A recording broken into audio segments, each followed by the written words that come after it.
Hello everyone, welcome back. Today we're going to talk about how we're going to call a Java method using a Java reflection. Let's say I have a class called callMe which contains a method called welcome. You can pass a string or a name to it. It will just simply print welcome Mr. whatever the name you're passing. Let's see how we can call this method using Java reflection.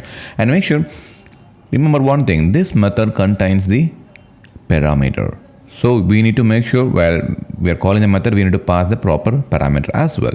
Let's go back and let's write a method here. The first thing what we need to do is we need to make sure we open a class first. So let's open a class, and here I'm gonna pass a generic here because we are not gonna sure which class we're gonna call because we are gonna pass the class name as a input. So here then I'm gonna call as a m class is equal, and I'm gonna use class.forName. And what is the class name we're gonna use? Let's say my class name is callme.java. So the class name is gonna be callme. Okay, the step 1 is done. The next step, the next step, we need to invoke the method, correct? So what is the method? So let's create an instance for a method. Method is equal to method, and I'm gonna invoke the method using the m class dot and get method. So what's the method I'm going to call here? The method I'm going to call here, it's going to be a welcome method. Control C and go back. So method name is welcome. So you need to provide within the double quotes. So the method name is welcome, and what is the parameter? So let's come back here. The input is a string, right? So we have to pass a string.class. String.class. Okay, so now the step 2 is done. The next step, we need to create an object. The reason we are creating an object because using object only we should be able to call a method. Okay, so then let's create an object. Object obj is equal to, so object we need to create for a method or a class. Of course it has to be for a class. And new instance. Now we are done. The next thing what we're gonna do is, so we have a class and we have a method, also we have an object. These are the necessary information to call a method, correct? So the next thing what we're gonna do, using the method invoke, we are gonna call the method. So invoke, and we need to pass the parameter. So what method we are trying to invoke? The welcome method, which accepts the string as the input.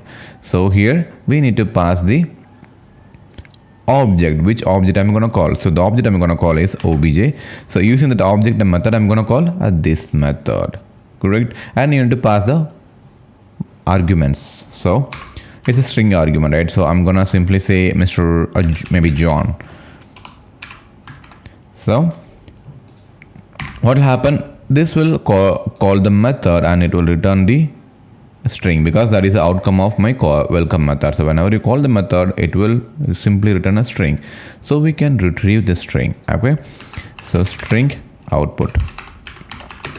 So you will get the compilation error because the reason is we need to the typecast the information because it's an object, right? We are not sure what kind of a data will come. So because we are the one who written the method, so we should know what is the outcome. So let's print the outcome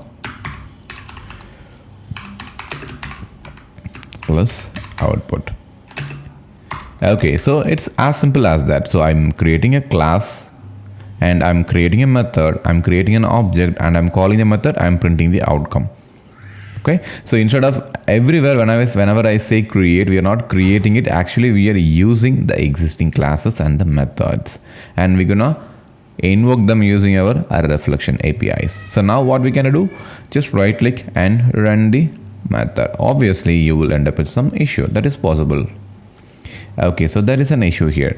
So it says java.lang.class not found exception. The compiler says I don't find any class called callme.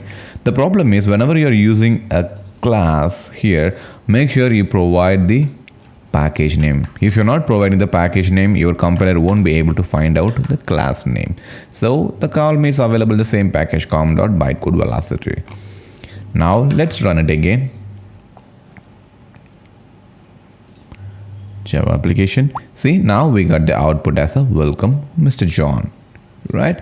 And one thing, if you don't want to pass any parameter for your method, you can simply ignore this. You can avoid this, but make sure if you're doing that, your method must be a method without any input parameters.